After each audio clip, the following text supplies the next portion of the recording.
Hi hello అందరికీ నమస్కారం. Welcome to Shri Varahi homemade pickles. And ఈరోజు వచ్చేది నేను మీకు చూపించేది నిమ్మకాయ పికిల్ అనమాట.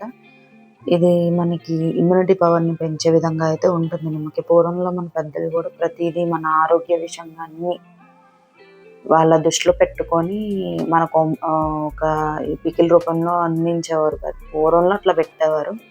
మనకి జ్వరం వచ్చినప్పుడు ఏ రుచులు తెలియవు. ఆ నిమ్మకాయ పచ్చడి నోటి మీద పెట్టుకోగానే అది ఒక అమృతంలా అయితే అనిపిస్తది. అండ్ మనం దీన్ని మన ఇమ్యూనిటీ సిస్టమ్‌ని కూడా పెంచుకునేదానికి ఆ రోజుల్లో వాడేవారు.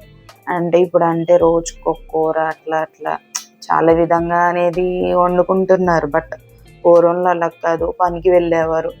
రాత్రి పెట్టేసి ఉంచిన అన్నంలో చల్లదన్నం అని అనేవారు. కొంచెం నిమ్మకాయ పచ్చడి లేకపోతే ఇంకోటి చక్కగా వేసుకొని వెళ్ళేవారు. అంటే ఆరోగ్యపరంగా కూడా వాళ్ళకి అది డైలీ రొటీన్ లైఫ్ చాలా వాళ్ళ ఇమ్యూనిటీ సిస్టాన్ని అంటే పనిచేసే ఎనర్జీని బికాస్ ఆఫ్ దాంట్లో విటమిన్ సి అనేది ఉంటుంది. మనకి డబల్ ఎనర్జీని అయితే అందిస్తుంది.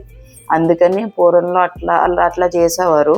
ఇప్పుడు కూడా మన ఇమ్యూనిటీ సిస్టమ్ ఆరోగ్యం బాగాలేని టైంలో చేసుకోవచ్చు. దీని ద్వారా నిమ్మకాయ పచ్చడి ఉన్న స్పెషాలిటీ అయితే